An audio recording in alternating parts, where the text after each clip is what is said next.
ناظرین، پچھلی قسط میں ہم نے دیکھا کہ حضرت یوسف کو جب ان کے بھائی ایک گہرے کنویں کے اندر ڈال کر چلے گئے تو اللہ نے ایک قافلے کو وہاں پر بھیجا، اور اس قافلے نے حضرت یوسف علیہ السلام کو اس کنویں سے نکال کر ایک عزیز مصر کے یہاں فروخت کر دیا۔ وہ عزیز مصر جب اس نے حضرت یوسف کو خریدا تو اس نے اپنی بیوی سے کہا کہ اس کا خاص خیال رکھنا، ہو سکتا ہے یہ ہمیں فائدہ پہنچائے۔ یوں اللہ تبارک و تعالی نے حضرت یوسف کو ایسے مقام پر جگہ دی جہاں ان کی عزت ہونے لگی۔ اس طریقے سے حضرت یوسف عزیز مصر کے یہاں رہنے لگے۔ جب حضرت یوسف اپنی پوری جوانی کو پہنچ گئے تو اللہ تبارک و تعالی نے ان کو علم، حکمت اور اسی طریقے سے خوابوں کی تعبیر کا علم اللہ نے حضرت یوسف کو عطا کیا۔ لیکن ابھی یہاں پر حضرت یوسف کی آزمائش ختم نہیں ہوئی تھی کہ حضرت یوسف کی آزمائش ختم ہو گئی، بلکہ اصل امتحان تو اب یہاں سے شروع ہونے والا ہے۔ حضرت یوسف جب ان کے گھر کے اندر رہنے لگے تو عزیز مصر کی بیوی جو تھی زلیخا، اس نے حضرت یوسف علیہ السلام سے اپنا غلط کام کرنے کا ارادہ کیا۔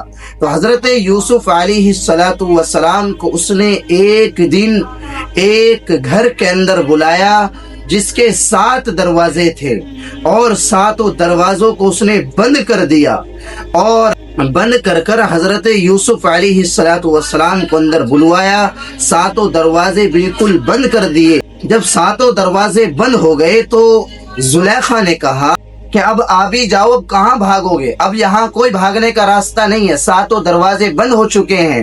اس طریقے سے اس زلیخا نے حضرت یوسف کو ان کے نفس پر پھسلایا، لیکن حضرت یوسف آمادہ نہیں ہوئے، بلکہ حضرت یوسف نے دوڑ لگائی ہے 7 دروازوں کی طرف، اور جیسے ہی دوڑ لگائی اللہ تبارک و تعالی نے ان کے لیے وہ راستے خود بخود کھول دیے۔ لیکن جیسے حضرت یوسف دروازے پر پہنچے ہیں تو سامنے دروازے پر اس زلیخا کا شوہر، یعنی جس نے خریدا تھا حضرت یوسف کو، وہ مل جاتا ہے۔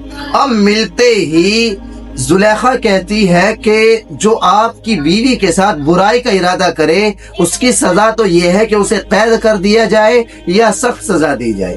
حضرت یوسف نے کہا کہ اجی نہیں، میں نے کچھ نہیں کیا، بلکہ غلط کام کرنے کا ارادہ یہی کر رہی تھی، میرا کچھ مقصد نہیں تھا۔ اس طریقے سے اس عورت نے اپنی چال چلی اور حضرت یوسف علیہ السلام کے اوپر الزام لگایا، لیکن انہی کے اندر سے اللہ نے گواہ اٹھایا۔ اس نے کہا کہ دیکھو، اگر یوسف کی قمیص آگے سے پھٹی ہے تو یوسف گنہگار ہیں اور زلیخا بے قصور ہے، اور اگر یوسف کی قمیص پیچھے سے پھٹی ہے تو زلیخا کیا ہے؟ گنہگار ہے، اور حضرت یوسف بے قصور ہے۔ چنانچہ اللہ تبارک و تعالیٰ فرماتے ہیں جب حضرت یوسف کی قمیص کو دیکھا گیا تو پیچھے سے پھٹی ہوئی وہ نکلی۔ اس طریقے سے حضرت یوسف بے قصور نکلے اور وہاں سے معاملہ بالکل پاک صاف ہو گیا۔ لیکن جب یہ بات سنی شہر کی عورتوں نے کہ ایک بادشاہ کی عورت ہو کر ایک غلام سے اپنی نفس کی ضرورت پوری کرنا چاہ رہی ہے تو اس کو برا بھلا کہنے لگی، اور اس معاملے میں اس کو ملامت کرنے لگی کہ کتنی گھٹیا عورت ہے۔